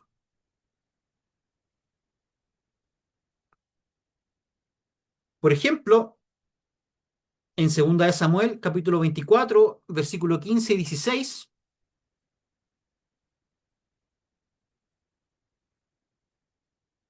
dice que así que el Señor envió una epidemia a Israel desde aquella mañana hasta el tiempo señalado, y murieron 70.000 hombres del pueblo desde Dan hasta Beerseba. Cuando el ángel extendía su mano hacia Jerusalén para destruirla, el Señor cambió de parecer acerca de aquel mal, y dijo al ángel que destruía al pueblo, basta ya, detén tu mano. El ángel del Señor estaba junto a la era de Arauna el Jebuseo. Otro ejemplo lo tenemos en Segunda de Crónicas, capítulo 32, versículo 21, que es un texto paralelo al que ya leímos, donde dice que respecto de cuando el rey de Asiria tenía sitiada Jerusalén, dice, y el Señor envió un ángel, el cual hirió a todos los guerreros esforzados, a los oficiales y a los jefes en el campamento del rey de Asiria. Sennacherib se volvió a su tierra con el rostro avergonzado.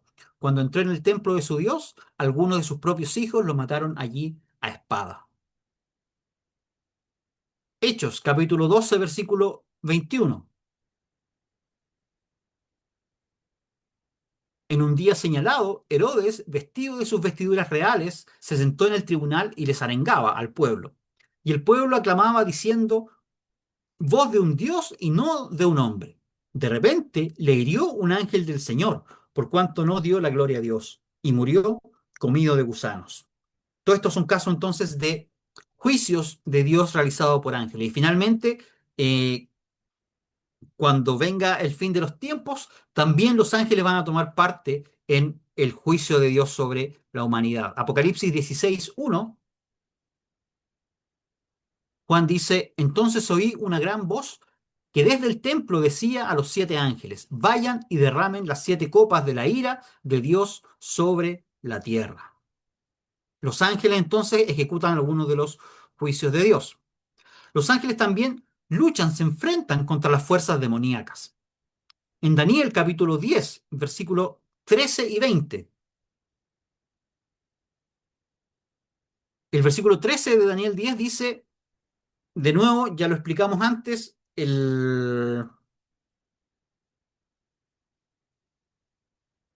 Daniel estaba orando y ayunando, pidiéndole a Dios una respuesta, y se le aparece un ángel que le dice que desde el principio de su oración había sido enviado, pero dice el versículo 13, el príncipe del reino de Persia se me opuso durante 21 días, pero he aquí que Miguel, uno de los principales príncipes, vino para ayudarme, y quedé allí con los reyes de Persia. Y si nos saltamos al versículo 20, el ángel sigue diciendo, y dijo, ¿sabes por qué he venido a ti? Pues ahora tengo que volver para combatir con el príncipe de Persia. Y cuando yo haya concluido, he aquí que viene el príncipe de Grecia. El príncipe de Persia y el príncipe de Grecia probablemente se refiere a las autoridades de las potestades satánicas, malignas, demoníacas, que controlan o que están a cargo del reino de Persia, contra el cual entonces se nos dice que Miguel y este ángel tuvieron que luchar. Y otro caso de esto lo tenemos en Apocalipsis, el capítulo 12. Apocalipsis 12, versículos 7 y 8, donde dice que estalló entonces una guerra en el cielo. Miguel y sus ángeles pelearon contra el dragón, y el dragón y sus ángeles pelearon, pero no prevalecieron ni fue hallado más el lugar de ellos en el cielo. Aquí de nuevo encontramos entonces la lucha entre los ángeles santos, los ángeles de Dios, y los ángeles del dragón, que es Satanás. ¿Cuándo ocurre esta guerra? Ahí se discute, algunos dicen que esto se refiere a la caída original de los ángeles, otros hablan de que esto ocurrió después del nacimiento de Jesús, otros que esto va a ocurrir en el fin del tiempo, pero el asunto es que los ángeles batallan contra las fuerzas demoníacas. Y finalmente, cuando Cristo regrese en gloria y majestad, va a ser acompañado de un ejército de ángeles. En Mateo capítulo 16, versículo 27, Jesús dice, porque el Hijo del Hombre vendrá en la gloria de su Padre con sus ángeles, y entonces recompensará a cada uno conforme a sus hechos. Son entonces la compañía, la guardia que acompaña a Jesucristo en su regreso. Y otro punto que yo lo encuentro súper interesante es que Dios delega autoridad y algunas decisiones en los ángeles. Puede parecer que los ángeles solo hacen lo que Dios les ordena, pero hay un par de pasajes que indican que Dios parece delegar en ellos la autoridad de tomar algunas decisiones. No hacen solamente lo que Dios les dice, sino que pueden tomar algunas decisiones por su propia cuenta. Y esto lo encontramos en Daniel, el capítulo 4. Y aquí nos cuenta acerca de un sueño que tuvo Nabucodonosor, que no se lo pudieron interpretar sus magos, ¿cierto? Sus consejeros, sus sabios, así que llama a Daniel para que le interprete el sueño. Y en este sueño él veía un gran árbol, un hermoso árbol que daba sombra, con muchos frutos, donde los animales iban a refugiarse a su sombra y los aves se refugiaban en sus ramas. Y en el versículo 13 dice que estando en mi cama, miraba las visiones de mi cabeza, y he aquí que un vigilante, uno santo, descendía del cielo. Él proclamaba con gran voz y decía, derriben el árbol y corten sus ramas, sacudan su follaje y desparramen su fruto, huyan los animales que están debajo de él y las aves de sus ramas, pero dejen el tronco de sus raíces en la tierra, con atadura de hierro, de bronce, entre el pasto del campo. Que él sea mojado con el rocío del cielo y que con los animales tenga su parte entre la hierba de la tierra. Que su corazón de hombre sea cambiado, que se le dé un corazón de animal y pasen sobre él 7 tiempos.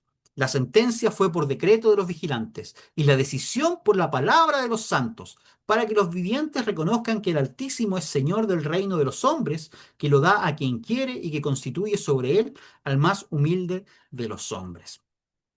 Bueno, la interpretación que le da Dios a Daniel es que este árbol era Nabucodonosor, pero que a causa de su soberbia iba a ser castigado y se iba a volver loco y iba a vivir como animal durante 7 años. Y esto finalmente se cumple. Pero lo interesante, lo que aparece aquí, o lo que me interesa ahora, es lo que está en el versículo 17. Dice, la sentencia fue por decreto de los vigilantes y la decisión por la palabra de los santos. Es decir, no es Dios el que decide este juicio sobre Nabucodonosor, sino que son los vigilantes, son los santos, son los ángeles los que toman esta decisión, los que determinan este castigo sobre Nabucodonosor. Y esto entonces nos da como un chispazo de lo que ocurre en el cielo y nos muestra que en los ángeles al parecer se delega una cierta autoridad para tomar decisiones de manera autónoma.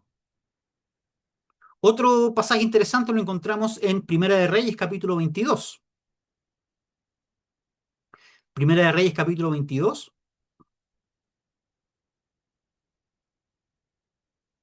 Y en este pasaje, Acab está con el rey, Acab, que era el rey de Israel, del reino del norte, como ustedes recordarán, estaba con Josafat, que era el rey del reino del sur, y le pide ayuda para ir a la guerra contra Siria.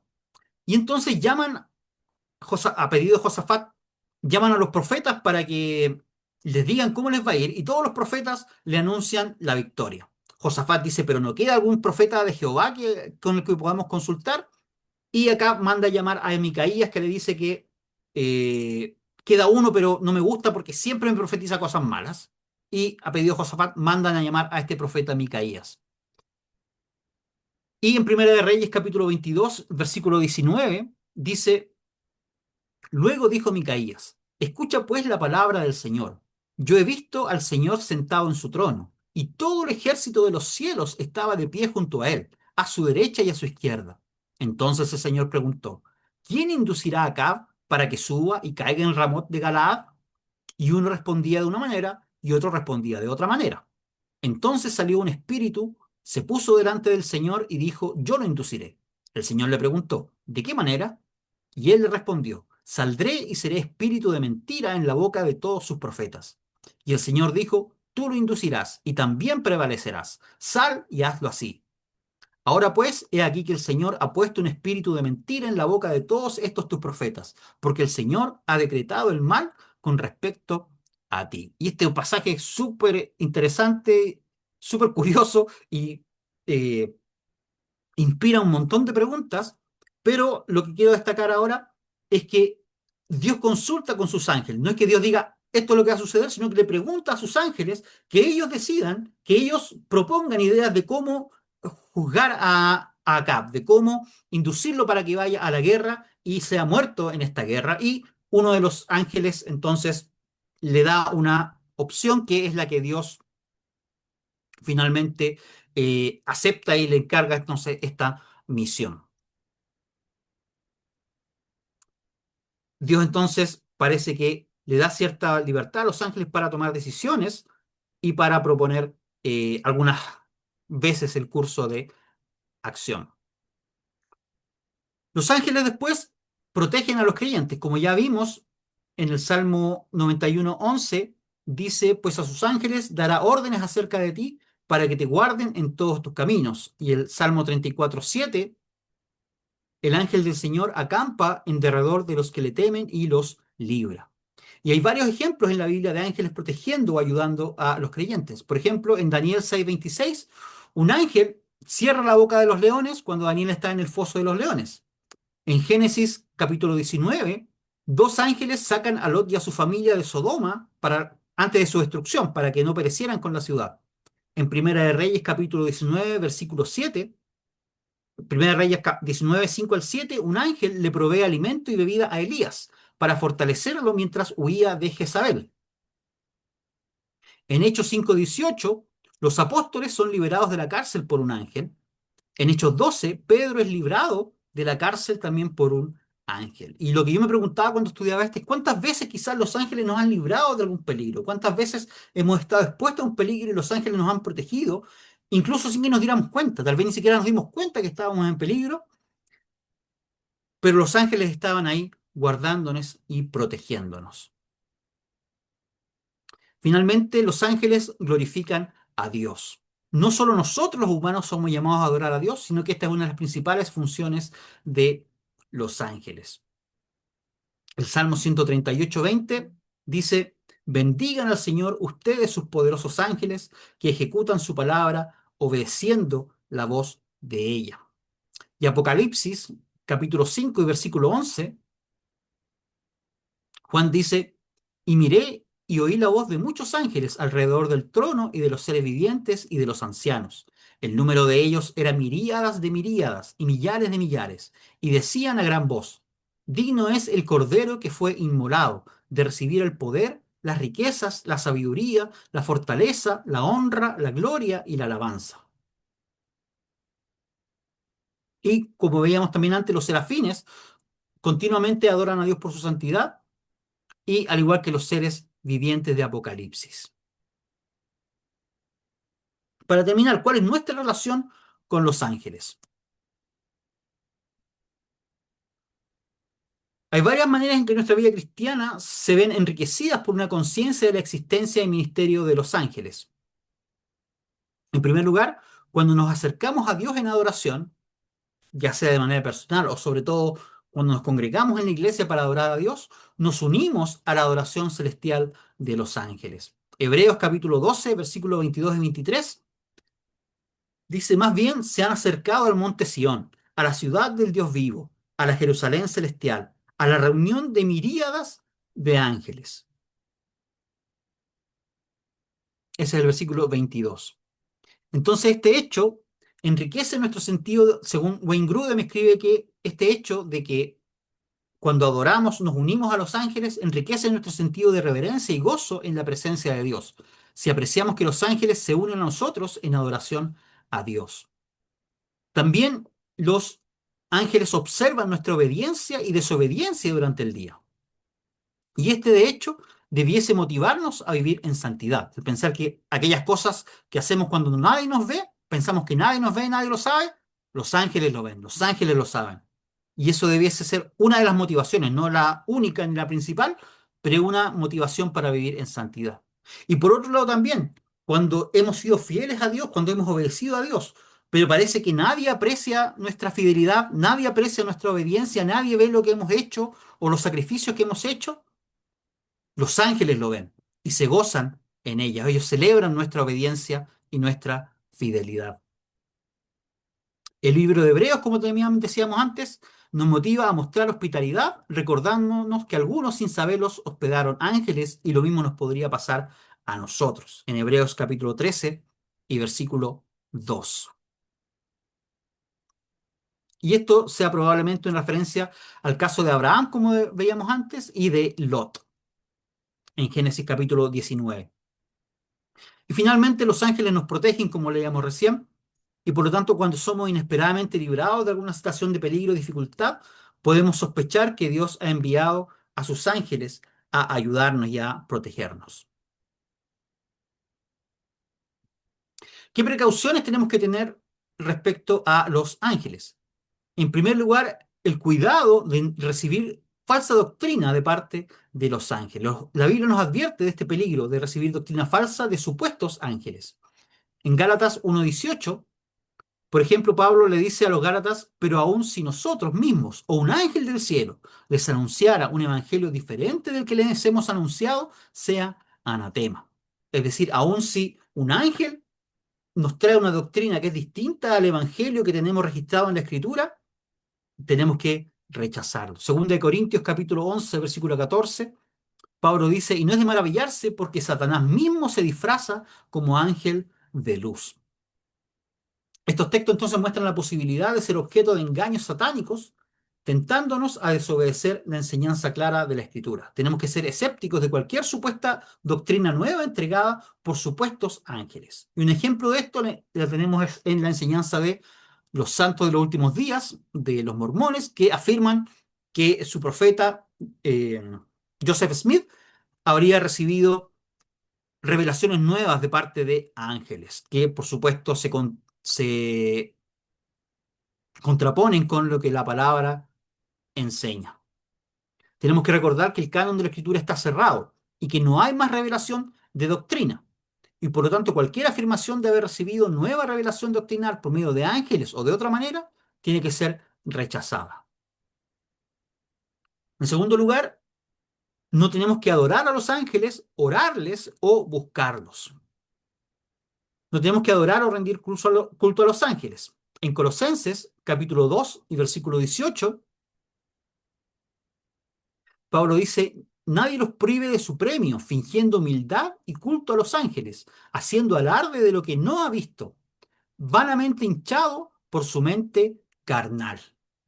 En Colosa, al parecer, habían algunos que enseñaban a rendir culto a los ángeles y Pablo entonces dice que nadie los prive de su premio haciendo esto. En Apocalipsis, capítulo 19, versículo 9 y 10. Versículo 9 de Apocalipsis 19. Dice que el ángel me dijo, escribe, bienaventurados los que han sido llamados a la cena de las bodas del Cordero. Me dijo además, estas son palabras verdaderas. Yo me postré ante sus pies para adorarle, pero él me dijo, mira, no lo hagas. Yo soy consiervo tuyo y de tus hermanos que tienen el testimonio de Jesús. Adora a Dios, pues el testimonio de Jesús es el espíritu de la profecía. Entonces el ángel rechaza la adoración que le va a dar Juan y le dice, yo soy un consiervo tuyo, no tienes por qué adorarme, solamente a Dios es a quien hay que adorar. Tampoco tenemos que orar a los ángeles. La Biblia en ningún lugar lo enseña, ni hay ejemplos en la Biblia de gente que ore a los ángeles. Y de hecho, no tiene sentido si pensamos que los ángeles no son omniscientes, así que no tienen cómo conocer, a menos que anden cerca por ahí, no tienen cómo conocer nuestras oraciones, ni son omnipotentes para responderlas como es Dios. O sea, no tenemos la seguridad que nos van a escuchar, ni tenemos la seguridad de que vayan a poder contestar nuestra oración. Y de hecho Pablo advierte contra buscar otros mediadores ante Dios. Primera Timoteo 2:5, porque hay un solo Dios y un solo mediador entre Dios y los hombres, Jesucristo, hombre. Y no debemos buscar que los ángeles se nos aparezcan.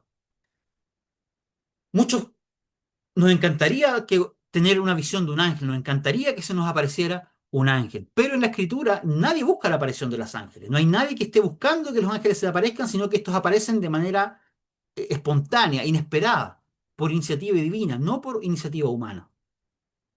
De hecho, el deseo de ver ángeles lo que puede mostrar es una curiosidad poco sana respecto a las cosas espirituales. Y además uno se abre justamente a la posibilidad de que se le aparezca algo, pero no sabemos si va a ser un ángel en realidad o va a ser, como dice Pablo en 2 Corintios, Satanás disfrazado de ángel de luz. Y la última pregunta que nos podemos hacer respecto de los ángeles es, ¿puede aparecerse un ángel hoy a una persona? Si bien parece ser inusual, no hay nada que lo impida. No hay nada que diga la Biblia que no pueda hacer.